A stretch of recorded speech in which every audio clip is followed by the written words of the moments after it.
Yadav. I'm going to talk about what is the let function in Kotlin and why it is important. Okay, so let's get started. So I'm just going to try to create one example here. So suppose I have a letter, right? That is a string type and it can be null. And I want it to, get the last uh, word, a character from the last with that word actually later. So how we can do that? So generally we write the method, right? Suppose I'm getting a method like give me the last character, whatever, say last word. Okay, I'm going to say yes is going to be string. Okay, and what is going to return to me from string is take last, give me the last. Okay, last character from that word actually. So this is the method is going to do that purpose. Okay, so I have to write one more function. I'm saying convert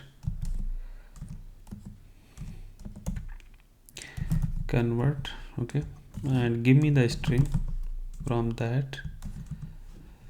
What I'm going to give it, I'm saying return. Okay, if letter is equal to null, right, then give me just blank value, else call my last word method. Okay, with the letter, right? So this is the we are expecting behavior, but what is the problem here? What is the error? Let's see it. What compiler is saying? Is saying smart cast to string is impossible because letter is a mutable property that could have been changed by this time. Okay, this one we already seen it, and how we resolve it through the Elvis operator. So let's do that. So we are trying to use Elvis operator, but here we are getting let. Why let is happening? Let's remove it. So what I'm trying to say here is, if let's do that, if I'm let's call the method right through the Elvis operator last word. Okay, last word. Okay, if this is not equal to null, then give me the value. So again we are getting one error. We're saying type mismatch. Okay, what is why is type mismatch? Is saying the method we have declared that is not going to take a like null variable as a value. So we are seeing mismatch. So how we can solve it? So we can say null shift here. I know this value is not null. Okay, that is perfectly fine. But if we run it, it definitely is going to be compile time error. Suppose I'm calling this method here like employee one dot convert, right? Convert. So if I'm going to run this method, let's see what is happening. So we can see it's giving the null pointer exception. Why? Because I'm saying hey, it's not going to be null, but it's going to be null here because its value is null, right? So how we can do that to avoid this kind of thing? So we have the let function. So all the like variables or whatever we can say, we have one like let function associated with it. So suppose if I'm saying employee one dot, so we can say what method are associated with it. So we can say later convert, right? And we can say let.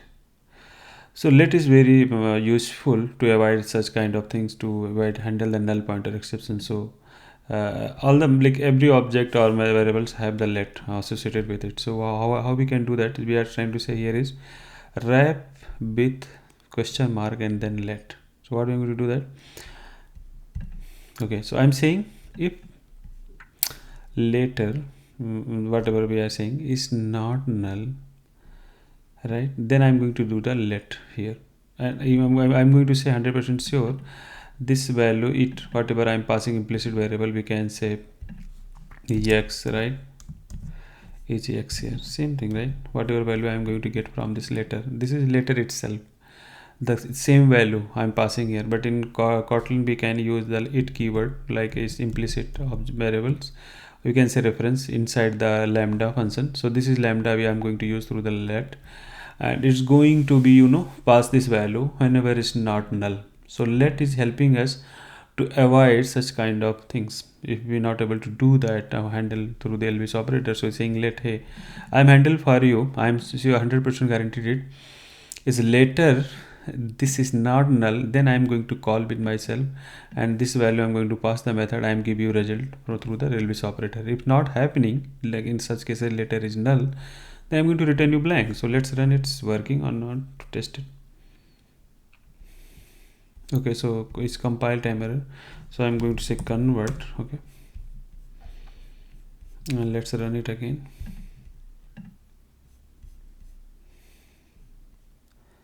Now it's perfectly fine, like it's working. Let me put into here is println, and inside a println block. Okay, and run it, and let's put some value. Just I'm putting test here so that we know the value else part is running. Okay, so now it's going to test part, so that means this value is null and we are getting, that's perfectly fine. Let's assign some value like employee one dot later, right? Not last word, I'm going to say later. Hello world. Okay, and let's print the same thing again. So we can see it's going to be give me the expected result here, see, right? So first one is failing, we are not installing any value, so it's going to be null and default is going to execute through the else operator. And here is the d last character of the word we are getting here through the method definition. So really let is very helpful. I have seen it while I'm using it. It's automatically we have this let of lambda associated with it, so whenever you need you can use let function to avoid such kind of thing. Thank you. That's it from this session. Hope you like it. Please subscribe my channel and share your feedback. Thank you.